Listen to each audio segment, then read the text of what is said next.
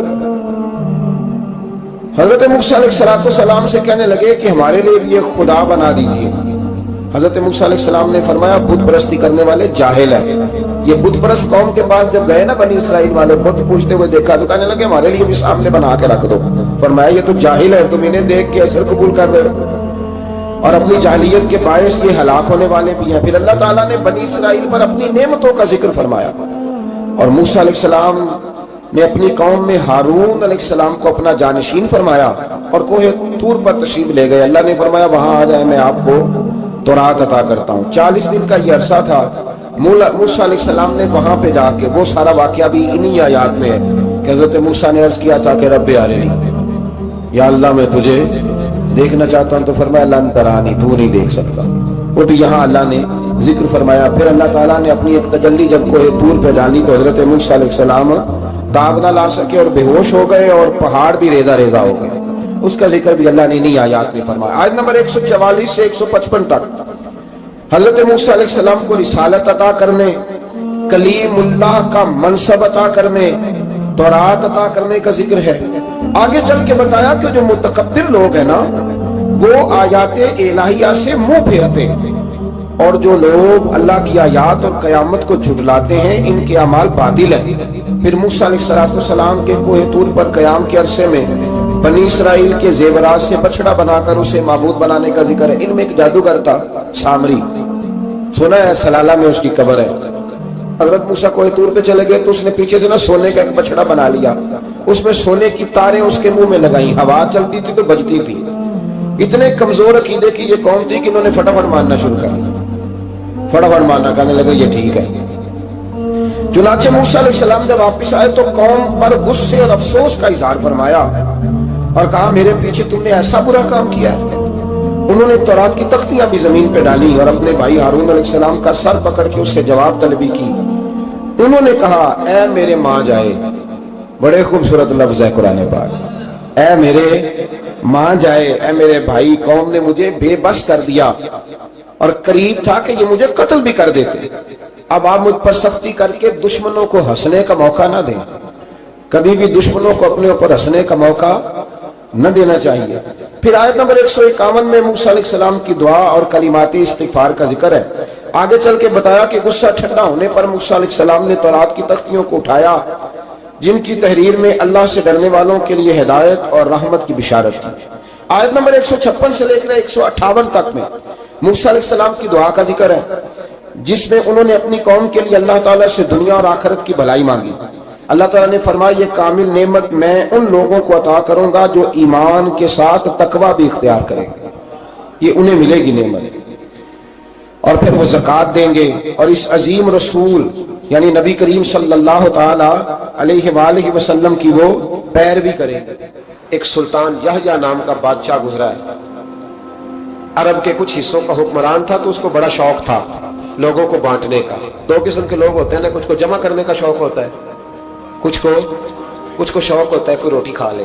حضرت ابراہیم علیہ السلام بغیر مہمان کے کھانا, کچھ ایسے بھی ہوتے ہیں جن کے گھر بندہ چلا جائے تو پتیلی پہ ڈھکنا دے لیتے ہیں. اپنا اپنا فرق ہے نا جی, ہر آدمی کا اپنا اپنا ذوق ہے. منت کرتے ہیں کسی کی. مجھے بڑی بات پسند ہے شیخ سعدی کی, قرضے لے لے کے مہمان نوازی کرتے تھے. ایک دن سارے مقروض کٹھے ہو کے کہنے لگے بابے پیسے دے. بابا جی کہتے ہیں وہ پیسے مانگ رہے ہیں, مجھے ٹینشن ہے کہ انہوں نے کھوایا کچھ نہیں, مجھے پریشانی لگی. ایک بچہ کوئی چیز بیچ رہا تھا, وہ کھیل مرونڈا نہیں بیچتے بچے, وہ بیچ رہا تھا تو آ گیا, کہنے لگا لینی ہے. تو بابا جی کہنے لگے میرے مہمانوں کو کھلا دے ساری. بچہ بھی راضی ہو گیا کہ سارا اکٹھا ہی گاہک مل گیا. تو سارا جب کھلا دیا کہنے لگا پیسے. تو بچہ رو پڑا, رویا, کہنے لگا میں تو یتیم ہوں, 4 بہنیں چھوڑ کے آیا, اماں کی دوائی بھی لے کے جانی, مجھے تو پیسے چاہیے. بچہ رویا تو شیخ سعدی کا ایک مرید آیا, اس نے لا کے نظر پیش کی, حضور یہ نذرانہ ہے. 400 دینار لایا. تو حضرت سعدی نے سب کو دیے, بچے کو بھی دیے. سب لوگ چلے گئے تو ان قرض لینے والوں میں سے ایک بندہ سمجھدار تھا, حضرت سعدی کے پاس آ کے کہنے لگا بابا سمجھ نہیں آئی, ہم برسوں سے لینے آ رہے تھے, مل نہیں رہے تھے,